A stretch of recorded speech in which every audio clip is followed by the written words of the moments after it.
There was a time when buying a foldable smartphone meant accepting a pretty long list of compromises.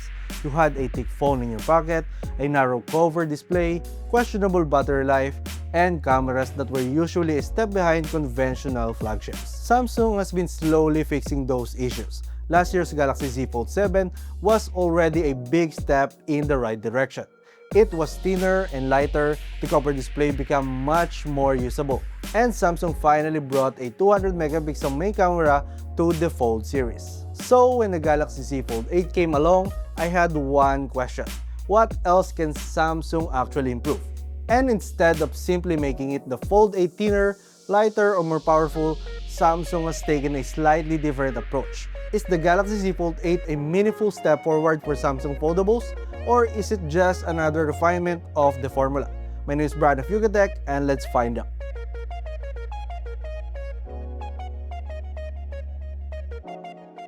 Starting with the design, the Fold 8 still looks unmistakably like a Samsung Foldable.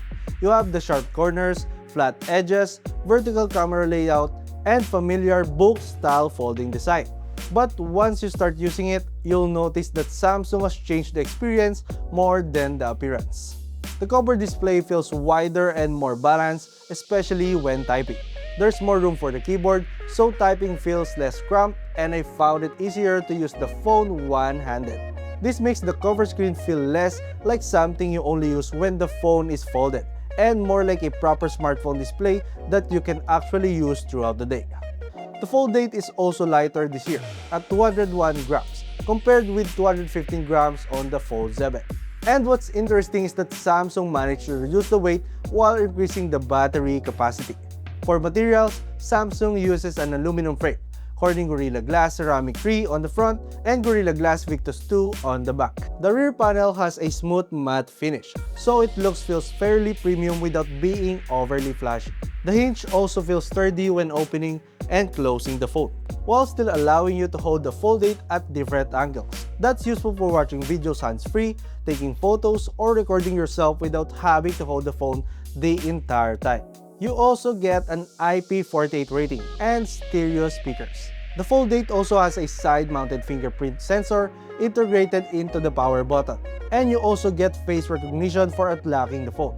I actually like having both options because the Fold 8 can be used in very different ways. When the phone is folded, the fingerprint sensor is easy to reach with your thumb, especially when you're using it one-handed. The displays are where Samsung has made one of the more noticeable changes. The cover display is a 5.5-inch dynamic LTPO AMOLED panel with a 120Hz refresh rate. Open the phone and you get a 7.6-inch foldable dynamic LTPO AMOLED main display with a 120Hz refresh rate and up to 3000 nits peak of brightness. Those are all impressive numbers, but the detail I think matters more is the aspect ratio. The cover display uses a 16:10 aspect ratio, while the inner display uses a 4:3 ratio. And this changes how the Fold 8 feels in actual use. The cover display is wide enough to feel comfortable for everyday smartphone tasks, while the inner display feels much closer to a small tablet. If you're reading articles, browsing websites, checking documents, scrolling through social media, or reading ebooks, the extra space is immediately useful. Gaming and video are also enjoyable on the larger display. And even with the standard 16:9 content, the block bars aren't too distracting because the actual video remains large. Samsung has also worked on the crease. The company says the Fold 8 uses a new display manufacturing process with a flexible titanium layer, and in normal use, the crease is noticeably less distracting. There's also an anti-reflective coating on the inner display, which I found particularly useful outdoors. When you're using the Fold 8 under bright conditions, there's less glare and fewer reflections, competing with whatever you're trying to see. The stereo speakers are loud and clear enough for everyday use. Although when you're watching something with the phone unfolded horizontally, the soundstage isn't particularly impressive. Still, the display experience is one of the Fold 8's biggest strengths. The cover screen works well as a regular smartphone display, while the inner screens give you that much more spacious, tablet-like experience. Now let's talk about the cameras, because this is probably the biggest compromise of the Fold 8. Unlike the Fold 7, which introduced a 200 megapixel main camera, Samsung has gone with a 50 megapixel main camera and a 50 megapixel ultra-wide camera this time around. There's also no dedicated telephoto camera. The main camera has a 50 megapixel f1.8 aperture with OIS. The 50 megapixel ultra-wide has an f1.9 aperture. On paper, this might look like a downgrade, especially when you compare it with the Fold 7's 200 megapixel main camera. But in actual use, the cameras are still quite capable. The main camera produces the familiar Samsung look, with sharp images, good dynamic range, natural-looking colors, and generally reliable HDR performance. For everyday photos, you're going to get good results. The bigger limitation is zoom, around 4 times. Digital zoom is still usable, but once you go beyond that, the loss of detail becomes more obvious. And this is where Samsung's Ultra phones have a clear advantage because of their dedicated telephoto hardware. But I think there's another way to look at the Fold 8's cameras. The cameras aren't necessarily the main reason you're buying this phone. You're buying the foldable form factor, and that actually gives you something interesting camera features. You can use the rear cameras while showing the camera preview on the cover display. So if you want to take a selfie using the better rear cameras, you can actually see yourself on the cover screen. For selfies, there are 2 megapixel cameras, one on the cover display and another on the inner display. The cover camera has an ultra-wide field of view, which is useful for video calls and wider selfies. For video, the rear cameras can record up to 8K at 30 FPS, while 4K recording supports up to 120 FPS. So overall, the camera system is capable, but it's not the strongest part of the Fold 8. If cameras are your priority, Samsung's Ultra lineup is still the better choice. Now let's move on to performance. The Galaxy Z Fold 8 is powered by the Qualcomm's Snapdragon 8 Elite Gen 5, built on a 3nm process paired with an Adreno 840 GPU. For memory, Samsung offers 12GB or 16GB of LPDDR5X, while storage options include 256GB, 512, and 1TB using UFS 4.0. There's no microSD card slot, so you'll want to think about your storage needs before choosing a configuration. In everyday use, the performance is exactly what you'd expect from a current flagship. Apps open quickly, animations are smooth, multitasking is responsive, and demanding games have plenty of processing power to work with. As usual, we'll flash our benchmark results on screen so you can see exactly how the Fold 8 performs in our test. But beyond the benchmark numbers, one of the biggest advantages here is what you can actually do with all that performance on a 7.6-inch display. Multitasking is where the Fold 8 starts to feel very different from a conventional smartphone. And with One UI 9, you can run 3 apps side by side. On the regular smartphones, that sounds like overkill. But on the Fold 8, it actually makes sense because you have enough screen real estate to make use of all 3 apps. Gaming also benefits from the combination of the large display and powerful chipset. Demanding games can run at high settings, while lighter games can take advantage of the high refresh rate and larger screen.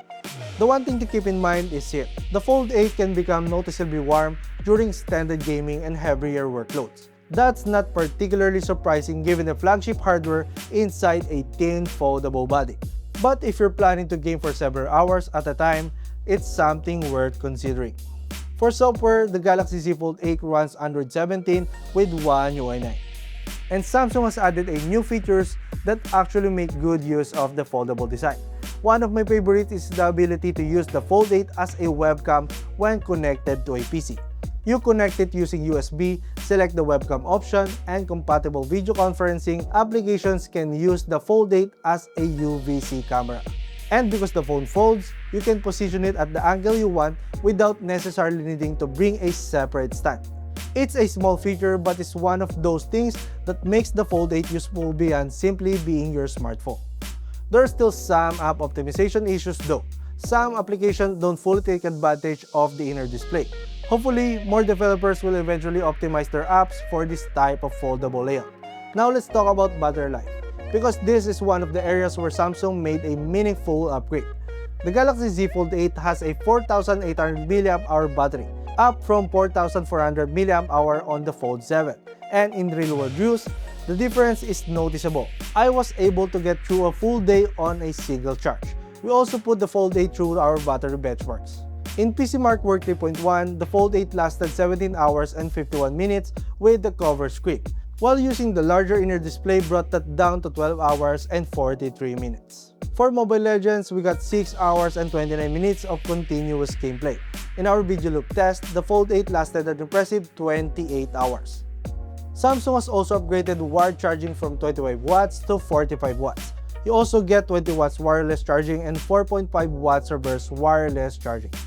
Now let's talk about pricing. The Samsung Galaxy Z Fold 8 start at 109,990 pesos for the 256GB model. The 512GB version costs 123,990 pesos, while the 1TB model goes for 151,990 pesos. There's no getting around the fact that Fold 8 is expensive. At this price, you're not just competing with other foldables. You're also looking at conventional flagship phones, including Samsung's own Ultra models. But that's not really what you're buying with the Fold 8. You're paying for the flexibility of having a regular smartphone or a tablet-like device in one. So, is the Galaxy Z Fold 8 worth getting? I think Samsung's biggest improvement this year isn't really a single specification. It's how the entire foldable experience has been refined. If what you want is a device that gives you a proper smartphone experience when folded and significantly more screen when you need it, the Fold 8 makes a strong case for itself. It's still expensive and it's still not perfect, but Samsung is getting closer to making the foldable experience feel less like a compromise and more like a genuine alternative to the conventional flagship. And I think that's ultimately what makes the Galaxy Z Fold 8 interesting. It's not just a phone that folds, it's a device that gives you two different ways to use it. And this generation does a better job of making both of those experiences feel useful. I'm Brian, this is YugaTech, thanks for watching, and I'll see you again on the next one.